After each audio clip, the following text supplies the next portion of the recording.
Good afternoon, everybody, and welcome to the meeting today. Substitutions and apologies for absence, item number 1. Substitutes attending this meeting. Is it Claire Foyle, City of York, is attending in place of Ian Floyd. Susan Harrington from Selby District Council, Director of Corporate Services and Commissioners, attending in place of Janet Waggett. Is that correct? Chairman, there are a couple of others. Yeah. It's Ruth Gladstone here from the Secretariat. We have Councillor Lindsay Burr here from Rydale District Council, who is attending in place of Councillor Di Keel.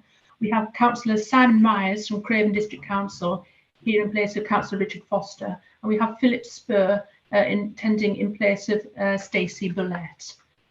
Thank you, Chair. Okay, thank you, Ruth. So that's it for apologies for the meeting. I just wonder whether it's worthwhile going around the room, because this is a live broadcast, for everybody to introduce themselves.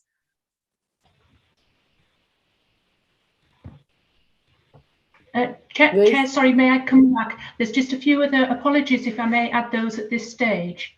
We have apologies from Neil Heseltine from the Yorkshire Dales National Park Authority, Tom Hind from the Moors National Park Authority, Councillor Richard Cooper from Harrogate Borough Council, and Councillor Richard Foster from Craven District Council.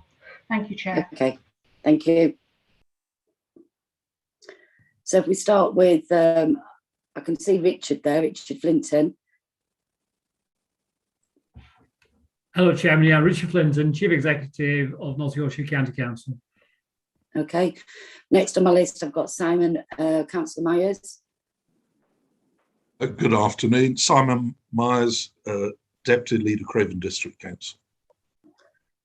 Hello, and then I think I've got Barry Khan. Hi, good afternoon. Barry Khan, Assistant Chief Exec from North Yorkshire County Council. Thank you.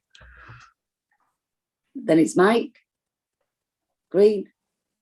Hi, Mike Green from Scarborough Borough Council. Then I've got Councillor Keith Aston.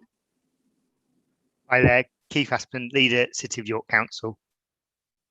Then David Butterworth. Can you hear us, David? He looks like he's frozen out there, doesn't he?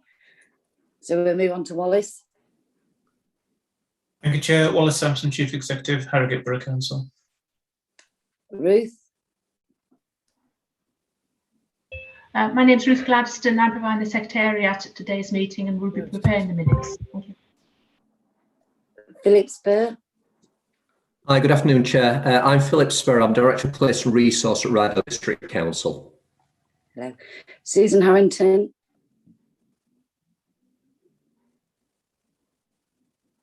Hi, Suzanne Harrington, Director of Corporate Services and Commissioning at Selby Council. Then I think I've got Carl next. Hi, Carl Les, Leader, North Yorkshire County Council. Thanks. Steve. Hello, Chair. Steve Siddons, Leader, Scarborough Borough Council. Claire. Hi there, Claire Foyle, Assistant Director of Policy and Strategy at the City of York Council, deputising for Ian Floyd. Thank you. Hello. Justin.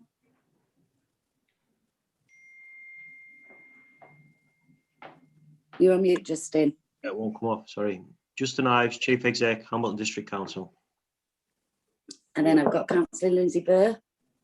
Hi, everybody. Vice Chairman of P&R representing Rydale. Hello. Then I think we've got Mark next, Mark Robson. Hi, Mark Robson, Leader of Hambleton District Council. And it is you next, Mark Crane. The other Mark Crane, Leader of Selby. Tony. Tony Clark, Chief Executive of Richmondshire District Council. And then I've got Richard Jackson.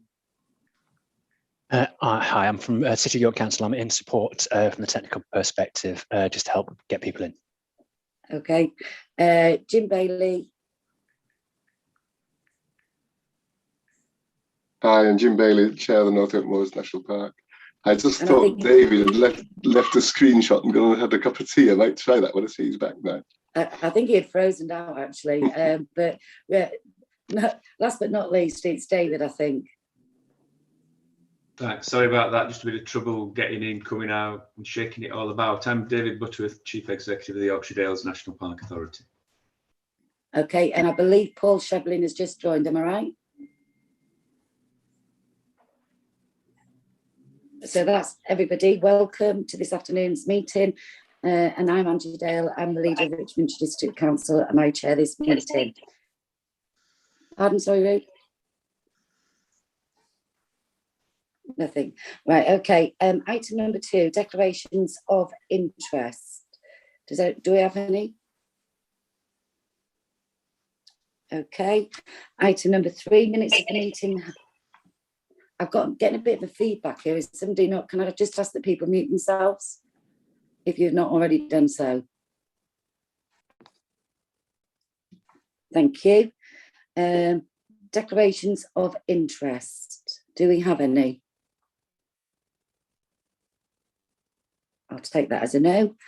Item number 3, minutes of meeting held on the 2nd of July 2021 and any matters arising. Can we please agree that they're an accurate record? I'll take that as read. And do we have any matters arising from the minutes? I'll take that as read then. So now we move on to item number 4, which is the LEP update. Good afternoon, James, and it's over to you.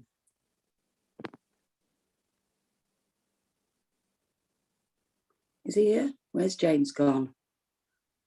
This is technology, isn't it, at its best?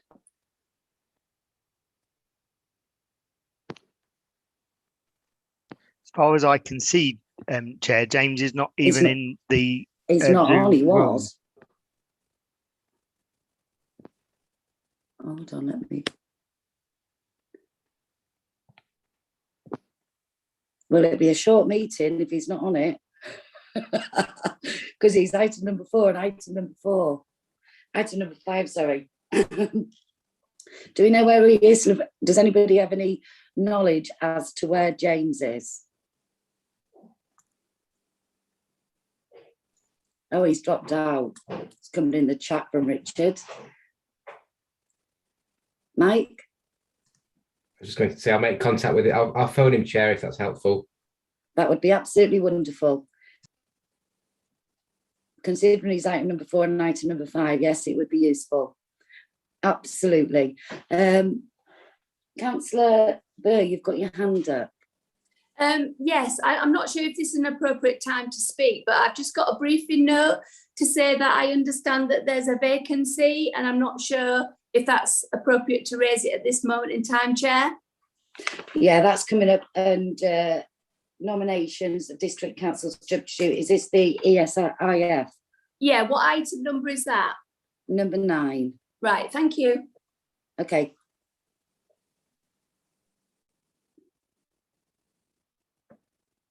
I'm just wondering, because James is, we haven't actually got him on yet, would it be useful to actually go to item number 9 now and deal with that? Can we do that, Ruth?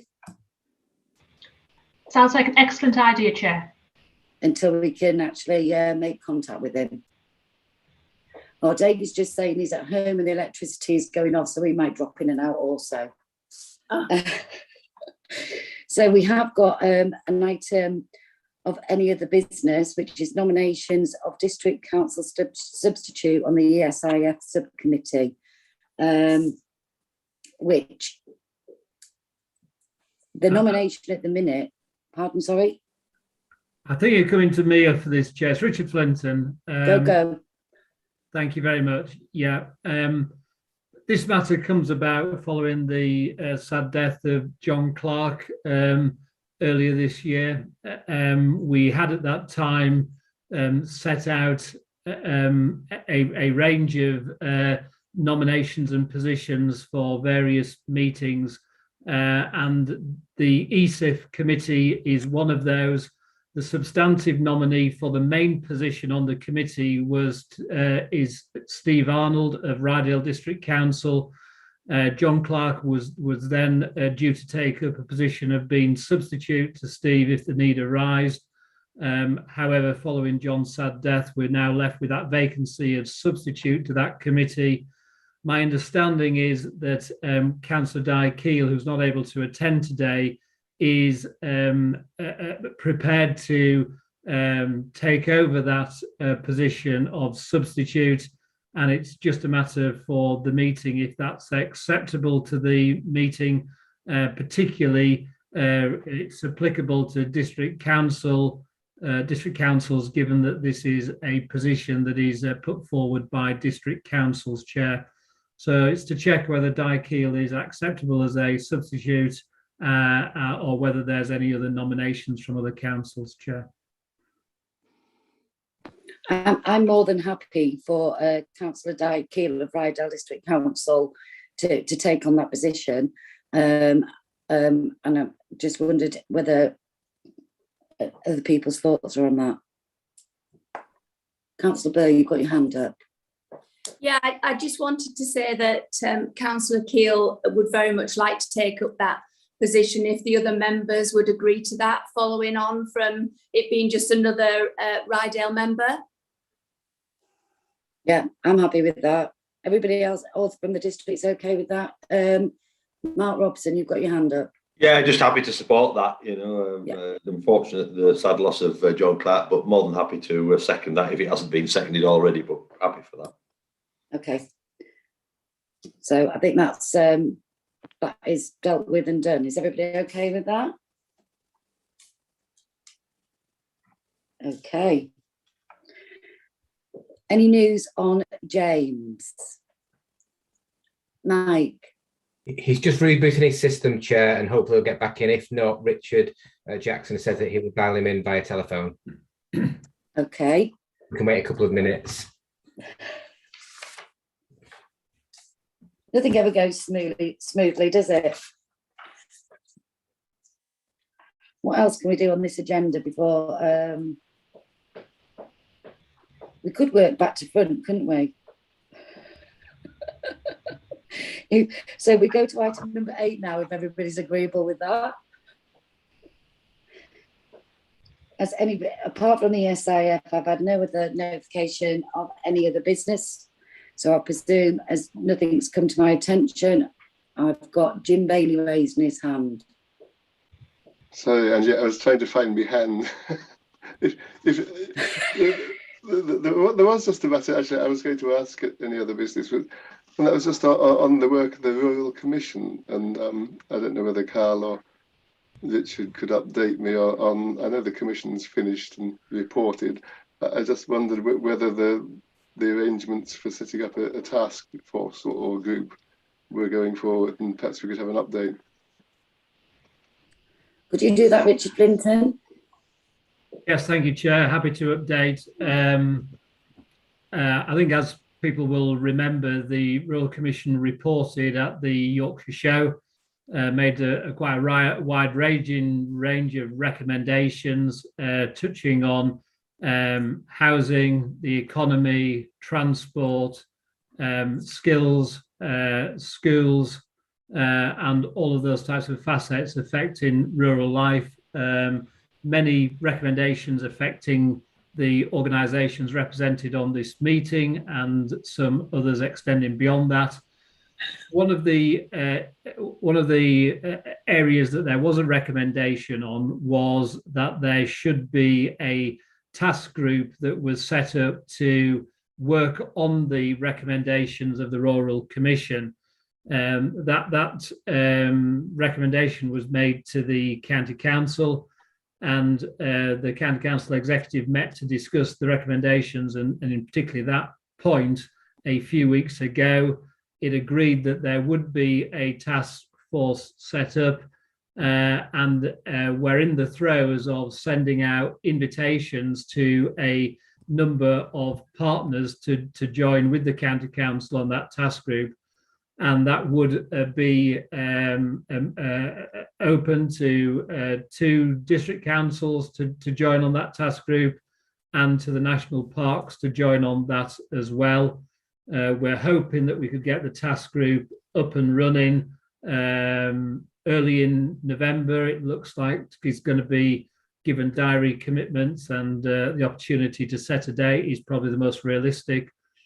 And we would hope that that task group would set about benchmarking where all organisations are against the recommendations of the Rural Commission, and then to consider the Rural Commission's recommendations in terms of how feasible they were to move forward.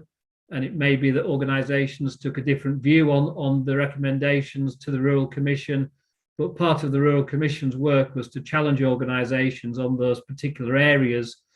So the work of the task group would be to see what areas could be moved forward, whether it would be in line with the recommendations or in a different direction, and then to pick up a work programme of how we can move collectively together. Now, clearly, this isn't operating from sort of point zero, and lots of work in these areas has already been undertaken by organisations, including those on this call, Chair. So the first piece of work is to pull all of that together and then to see how we move forward. But we have absolutely every intention of progressing the work and seeing where it can get to. Okay, I hope that's helpful in terms of an update. That's lovely. Thank you, Richard. Yeah, Carl, you've got your hand up. Yeah, please, just to add to what Richard said. I mean, we've had it to a seminar for all. We have a monthly seminar for all members, so it's been there first. I've asked that it do the rounds of the area constituency committees so that all members get to see how relevant it is to their own particular areas. And I've also asked our scrutiny committees to actually divide the work up amongst themselves that's relevant to their scrutiny roles as well. Thank you, Carl. That was a useful infill until James actually got back on. I believe you're with us now, James. Are you? I am. Yes. Yeah. Right. We'll go back to item number 4. We've just moved the agenda around slightly to fit the fact that you couldn't actually get on. But we're now going on to item number 4, which is the LEP update, which is over to you, my dear. Good afternoon and welcome.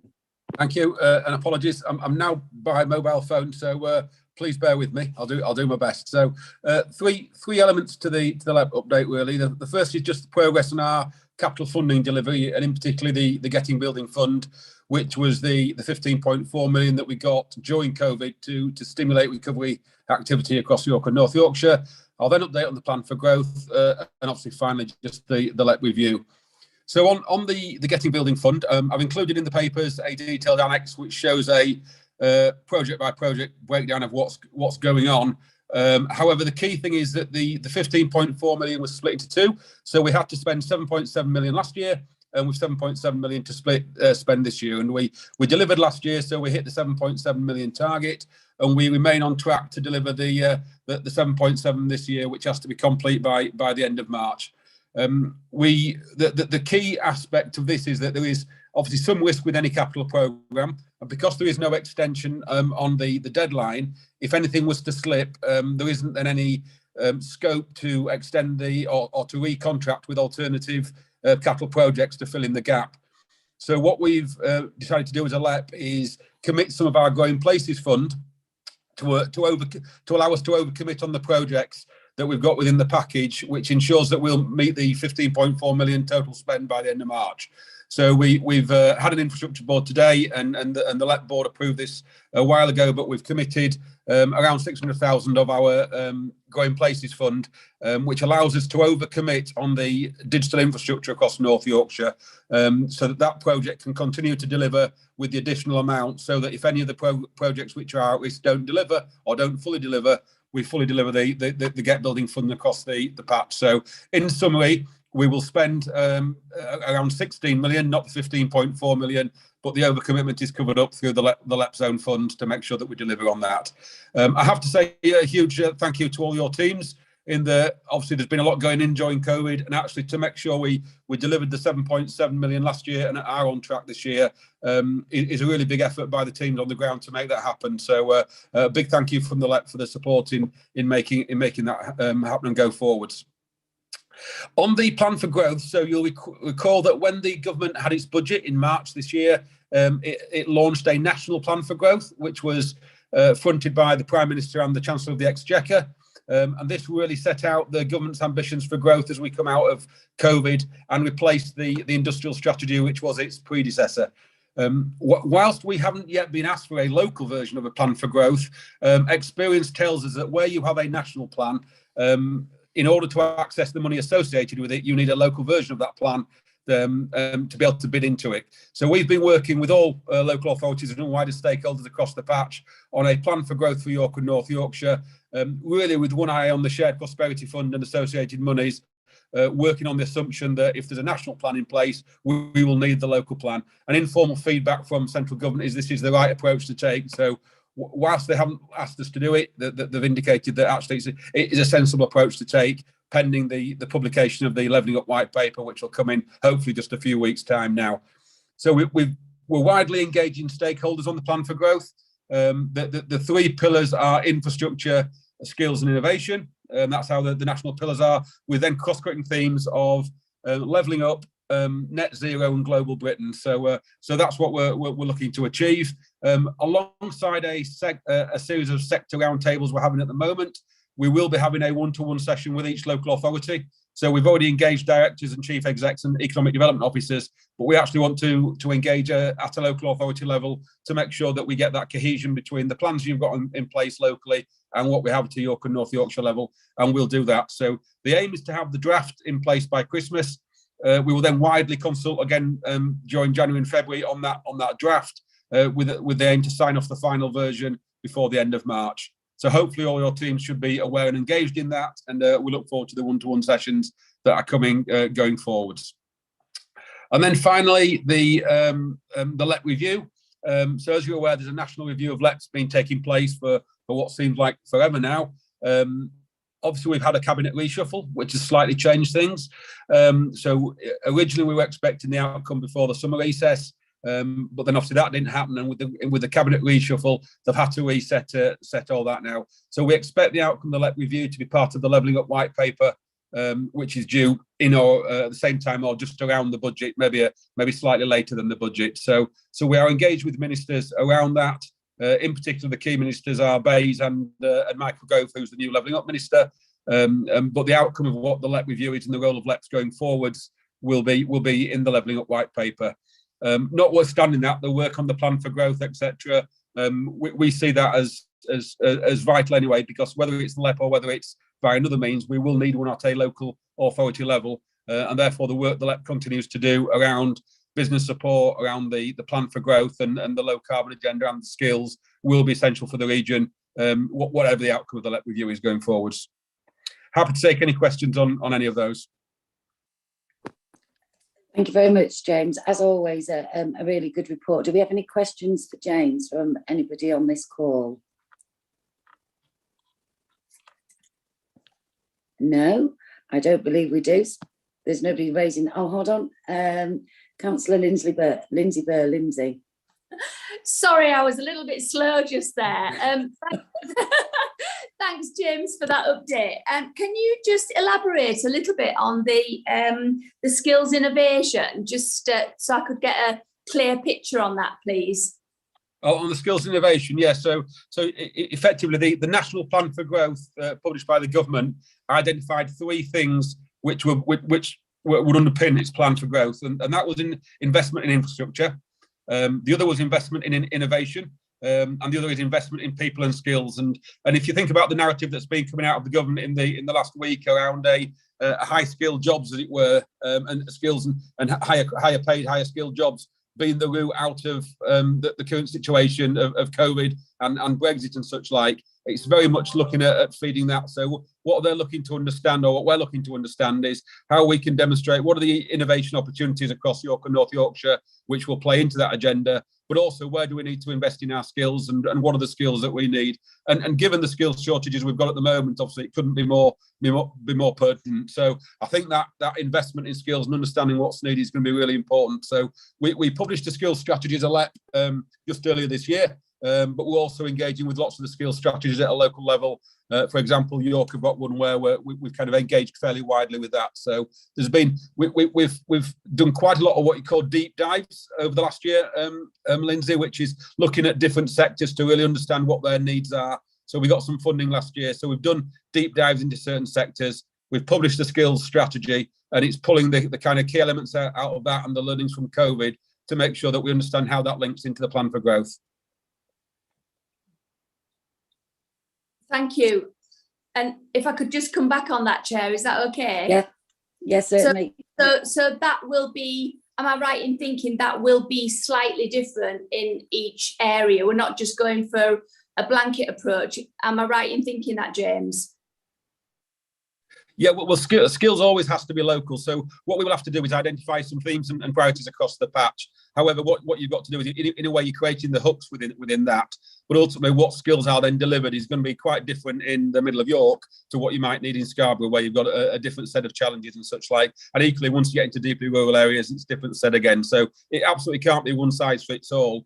What we've got to identify is what are the outcomes we want to achieve. And once you understand what those outcomes are, how you deliver that at a local level will depend on local needs. So you're absolutely right from that. So some things will be general, some things will be consistent, but equally, particularly once you get into the social inclusion and those kind of community, those kind of deprivation-led things, it's very different delivering in a deeply rural area to what it is delivering in York or in Scarborough or anywhere like that. Thank you, James. Yeah, thank you. Are you happy with that, Lindsay? Thank you. Yeah. Do we have any further questions for James? Okay, so at this point then, item at 0.5, sorry, don't know whether somebody's not muted there. It's to note the recommendations for the LG Local Government North Yorkshire, that they're getting build fund, support development of the York and North Yorkshire Plan for Growth, and note the ongoing uncertainty surrounding the LEP review. Everybody okay with that? I'll take that nobody's saying anything, that's okay. So then if we move on to item number 4, which is the devolution asks review, which I believe again is you, James. You've got the show this afternoon. I know, absolutely. And so this is just a verbal update. So members will recall that last Christmas, or just before last Christmas, we submitted our devolution proposal to central government.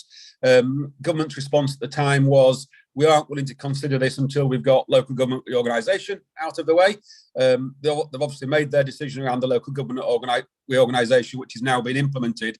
So on the back of that, all local authorities wrote to government and said, well, you said you wouldn't progress till we got LGR out of the way. We've got LGR out of the way, so let's crack on and let's start negotiations. So that kind of happened to the back end of the summer, and as we came out of summer recess, obviously since then there was the cabinet reshuffle, and then there was the party conference season, which was just finished in the last week or so. So where we're at now is that our asks remain with government. They've got them on the table. We're awaiting the first official kick-off meeting with ministers and senior civil servants, which we're expecting. Obviously, the new minister, we've got Michael Gove in the Levelling Up department, so he'll need to be briefed to understand how he wants to take that forwards. So that's what we're now waiting is on that anticipation of that meeting. What we've been doing in parallel to that as a set of officers is just looking at the asks. So not changing the asks per se, but actually looking to make sure that they are consistent with government policy. So I've just obviously articulated the National Plan for Growth, and there's been obviously other strategies and policies that have been published over the last 6 to 9 months as well. So we need to make sure that when we start our discussions with government, we are speaking the language which is consistent with the current government policy. So as a group of officers, we're making sure we've got those references right, but the asks themselves haven't changed from what we submitted at Christmas last year. We're just waiting for the green light to formally kick things off. Thank you, James. I've got Richard Flington, then Councillor Steve Siddon. Richard, if you want to go first. Thanks, Chairman. Yeah, just to add a couple of points to what James has said. Firstly, we have had the opportunity, or I have recently, to speak to some senior civil servants and just to express our frustration in terms of wanting to start some more meaningful engagement with government I think our anticipation is that the first stage of this would be to engage with a team of civil servants in order to talk through the asks that we've submitted that James referenced there. We have made clear that we would like to move that forward as soon as possible. We've been asked to just hold on a little bit longer whilst the new ministerial team gets briefed into all of the issues that they're having to deal with. So I would hope that within the next 2 weeks, we get some notification about how that may move forward.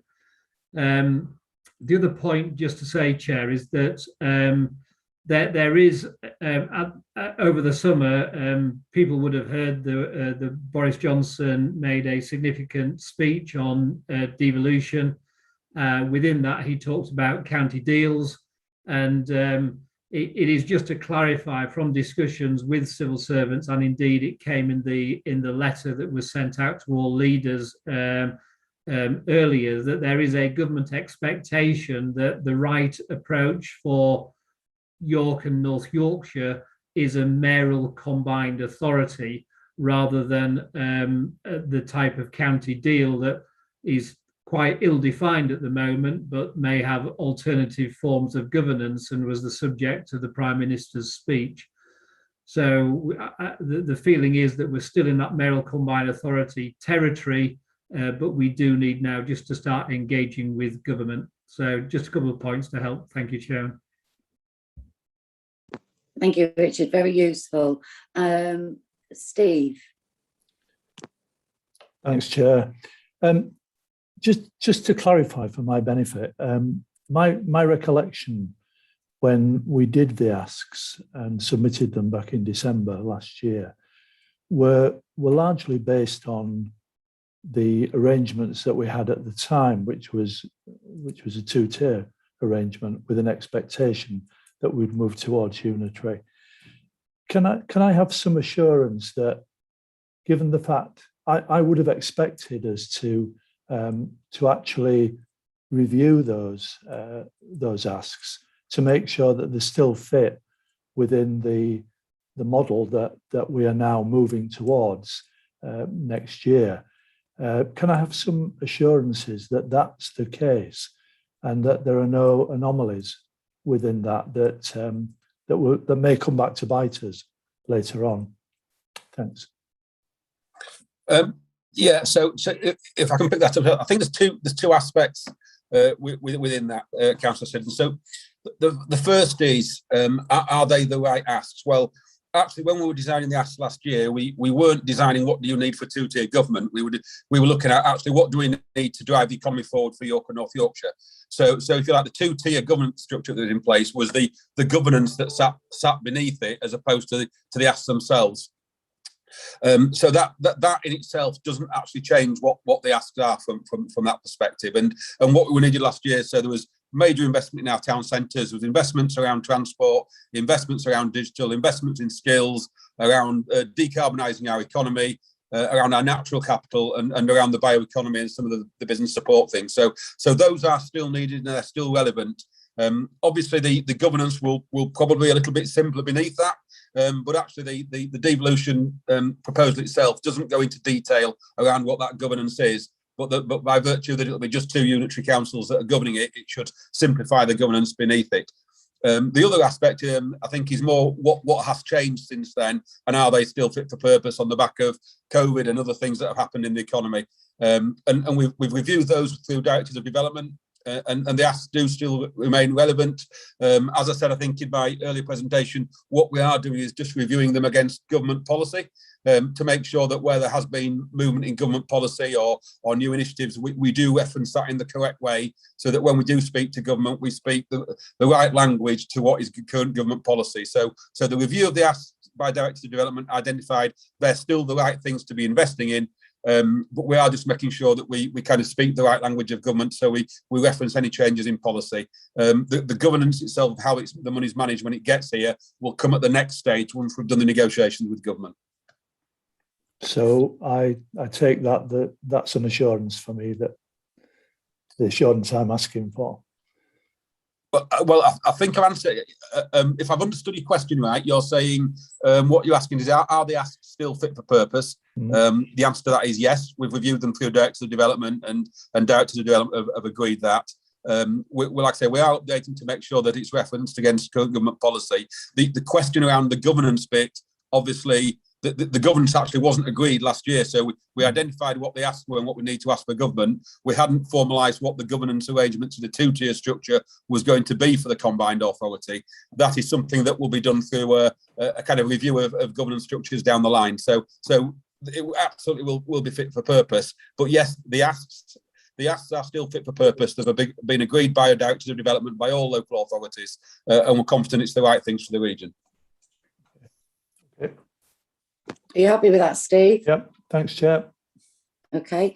Have we got any more questions on the devolution asked to James? No, I take it that's a no, because nobody else is shouting out. So the last one, because we've done item 9, 8 and 7, is number 6, which is arrangements for the future meetings, which I presume we've all got in front of us and we can note those dates. The next one is on the 10th of December. And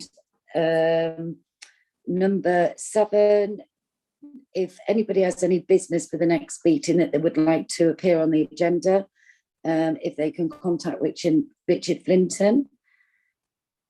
Is that agreeable with everybody?